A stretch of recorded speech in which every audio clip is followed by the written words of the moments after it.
Is tax-free residence in the UAE worth it? That's going to be the topic of today's video.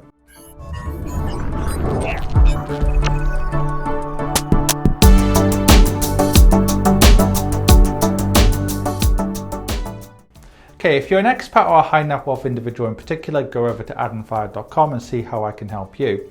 Now, on this video, I'm going to talk about tax-free residence in Dubai. How easy is it to get, and also is it worth it? Now, to begin with, it's not completely tax-free. There is now, I think, VAT or sales tax. But when it comes to income tax, corporation tax, it's free for most people. But if you're American or Eritrean or any other country that basically taxes overseas income, you obviously have to give away your citizenship as well. So if you're, say, a very wealthy or even semi-wealthy American, often you have to have a new citizenship and indeed a new residency to actually benefit from those particular tax reductions. Now, I have a lot of clients in Dubai and I know a lot of people in Dubai. And basically, there's a lot of positives about living in Dubai, not just the tax-free status. It's one of the safest places in the world.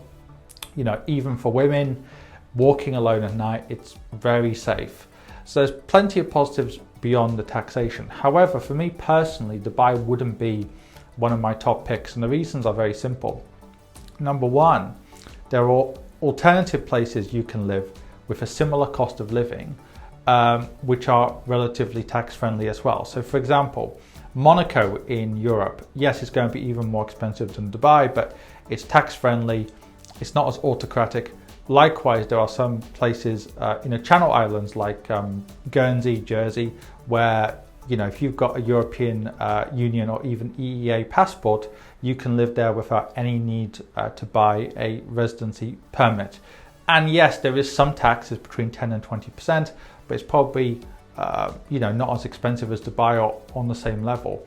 And likewise, there's plenty of emerging countries out there where you can legally pay 0% tax. So even places like Malaysia, Thailand, there's so many countries now with digital nomad visas or investor visas where as long as you're making your income overseas, you can legally pay close to 0% in tax. Obviously, the devil is in the detail when it comes to territorial tax countries. Sometimes it depends on how you're making your money and it gets very complicated. But the point is, for me, Dubai is pretty autocratic.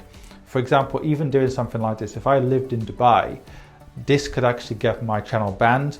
Just saying the positives and negatives of living locally can be enough. I think some YouTubers even have had their channel taken down and so on. You never know, you could be deported. It's not a democratic regime.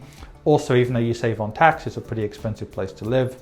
So there's a lot of negatives as well about living in Dubai, as well as positives. So I would say if you're a salaried employee and you're being offered a lot of money to go and live in Dubai for a few years or up to 5-10 years or whatever, it can be a great move. But if you're location independent, whether that's a retiree, a online business owner, a digital nomad, you've got so many options out there. So picking Dubai is not necessarily the best option for somebody who's location independent. Don't get me wrong though, there's many options which are far inferior to Dubai. I just feel there are better options out there. How can I help you? In two ways. First of all, are you an expat, a high net wealth individual, or just somebody who lives in a part of the world where it's difficult to get access to quality investment solutions? In which case, go onto my website on infuriated.com and find out more. If you don't fit into any of those categories, then in which case there's a range of free material on my website, on this YouTube channel, and indeed on my Quora, where I get over 200 or have received over 231 million views in the last few years. And finally, if you want to actually read my thoughts in more detail, go onto Amazon and find my book on there.